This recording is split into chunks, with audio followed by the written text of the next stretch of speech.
Assalamualaikum warahmatullahi wabarakatuh. Bismillahirrahmanirrahim. Alhamdulillahirrahmanirrahim. Pemirsa dimanapun Anda berada, syukur Alhamdulillah hari ini adalah hari yang ke-8 kita menjalankan ibadah puasa. Patut kita syukuri. Semoga kita bisa menyelesaikan puasa pada bulan ini dan ketemu puasa di tahun berikutnya. Pemirsa yang dirahmati Allah, 2 season sudah kita bahas. Yang pertama, makna dari zakat, infak dan sedekah. Season yang kedua, siapa-siapa yang berhak menerima. Di season yang ketiga ini, marilah kita bahas harta-harta yang wajib dizakatkan. Allah berfirman dalam Quran surat At-Taubah ayat 103, A'udzubillahi minasyaitonirrajim. Khudh min amwalihim shadaqatan tutahhiruhum wa tuzakkihim biha wa shalli 'alaihim. Innas sholata sakanul lahum wallahu sami'un alim. Ambillah zakat dari harta mereka guna menyucikan dan membersihkan mereka. Dan doakanlah mereka karena sesungguhnya doamu adalah ketentraman bagi mereka. Allah Maha mendengar lagi Maha mengetahui. Pemirsa yang dirahmati Allah, jadi ada beberapa harta yang wajib dizakatkan. Yang pertama adalah harta yang berbentuk emas dan perak. Yang kedua, harta dari hasil profesi atau gaji atau penghasilan. Yang ketiga, harta dari hasil pertanian. Yang keempat, hasil dari peternakan. Yang kelima, hasil dari perniagaan. Yang keenam, hasil dari sewa. Yang ketujuh, hasil dari temuan atau harta karun. Dan hasil-hasil yang lain nanti kita jelaskan di season berikutnya.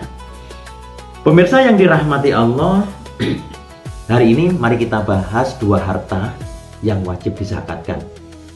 Karena saat ini lagi ngetren. Orang mengumpulkan emas atau orang berinvestasi emas. Bisa emas yang dari Pegadaian, dari BSI, emas Antam dan yang lain-lain. Jadi nanti kita jelaskan. Jadi ketika kita punya harta emas dengan nilai bobot atau nisab 85 gram, maka wajib dizakatkan 2,5%. Jika kita punya perhiasan berupa perak, ya, kalau kita punya harta berupa perak, maka harus dizakatkan 2,5%. Kapan zakatnya? 1 putaran dalam 1 tahun. Nah, jadi kalau kita punya harta emas dan perak, maka ketika sudah berbobot 85 gram untuk emas, 595 untuk perak, maka dalam 1 tahun harus dizakatkan. Tapi diingat, kalau emas dan perak tersebut berbentuk perhiasan, kalung, gelang, anting, cincin dan lain-lain yang biasa dipakai dalam tubuh seorang wanita, maka tidak wajib dizakatkan. Jadi emas dan perak yang berbentuk perhiasan, kesimpulannya tidak wajib dizakatkan. Yang kedua, kita jelaskan tentang zakat penghasilan atau profesi. Sekarang kita adalah seorang ASN atau karyawan perusahaan. Maka penghasilannya itu wajib dizakatkan setara dengan emas. Jadi dalam 1 tahun wajib dizakatkan.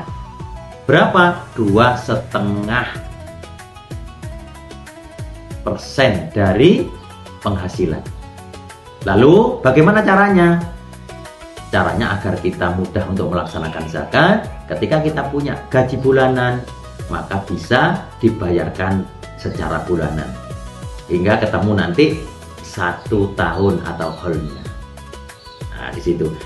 Jadi yang paling mudah kita untuk membayarkan zakat, kita punya gaji bulanan, maka setiap bulanlah kita bisa membayarkan zakat itu melalui lembaga yang sudah ditetapkan oleh pemerintah.